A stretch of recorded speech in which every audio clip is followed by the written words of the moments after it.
Hello दोस्तों। तो आप लोग कैसे हैं? आई होप आप लोग अच्छे और मस्त होंगे। तो चलिए आज मैं फिर आप सबके बीच एक स्टोरी वीडियो के साथ उपस्थित हुआ हूँ। जब तक आप लोग वीडियो को पूरा नहीं देखेंगे तब तक आप लोगों को वीडियो पसंद नहीं आएगी। तो प्लीज़ वीडियो को पूरा देखिए। हर कहानी में मैं कुछ न कुछ नई चीज़ें आप सबको दिखाने का प्रयास करता हूँ। तो पहले आप लोग चैनल को सब्सक्राइब कर लीजिए, उसके बाद वीडियो को शुरू करते हैं। तो चलिए चलते हैं अपनी स्टोरी की तरफ। मनुष्य की एक आदत बड़ी अजीब है। किसी को भूलता है तो ऐसे जैसे उसका कोई अस्तित्व ही नहीं था। याद करने पर आता है तो एक छोटी सी बात, छोटी सी घटना को उम्र भर कलेजे से लगाए चिपकाए जिए जाता है।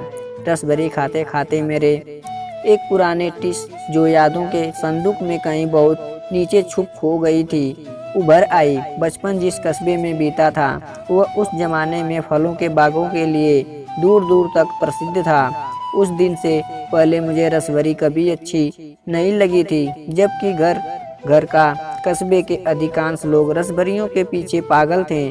और अनवर मियाँ के बाग की मोटी रसभरी तो ऐसे बिकती थी जैसे कर्फ्यू के दिनों में दूध। एक अजीब मिठास लिए रसभरियों को कफैला स्वाद मुझे कभी नहीं भाया था। हाँ, उन्हें देखना अलबत्ता मुझे अच्छा लगता था, जैसे कोई गदराए बदन कलप लगी मलमल की साड़ी से बाहर निकला जा रहा हो। मुझे रसभरियों के सूखे मुलायम कवच को छूना भी भला लगता था। उसके चिकने बदन पर हाथ फिराने मुझे एक अजीब किस्म का सुख देता था, जिसे शायद फ्रायड या ही शब्द दे पाएं। उस दिन चैम्बर वाली धर्मशाला के सामने वह रेहड़ी वाले से रसभरी तुलवा रही थी और साथ साथ रसभरी छील छील कर खाती जा रही थी। उसने कलप लगी कॉटन की सफ़ेद स्कर्ट व संतरी रंग की टॉप पहन रखी थी। मुझे उसमें और रसभरी में एक अजीब समता लगी। वह मेरा पहला प्यार थी। इस बात का यह मतलब कतई नहीं कि मैंने बहुत से प्यार किए हैं। वह यानी कि मेरा पहला प्यार हमारे घर से थोड़ी दूर ही रहती थी।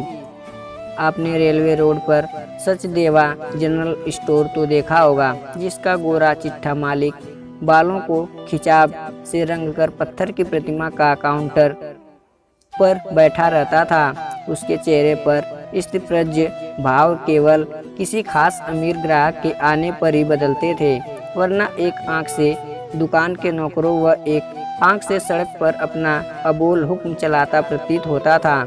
उसकी दुकान सबसे साफ सुथरी व व्यवस्थित दुकान थी। हर चीज़ इतने किराने से रखी सजी होती थी। दुकान के नौकर भी वर्दी पहने होते थे। इन सब करीन से रखी सजी होती थी। दुकान के नौकर व वर्दी पहने होते थे। इन सब बातों के होते आम ग्राहक तो डर के मारे दुकान पर चढ़ते ही नहीं थे।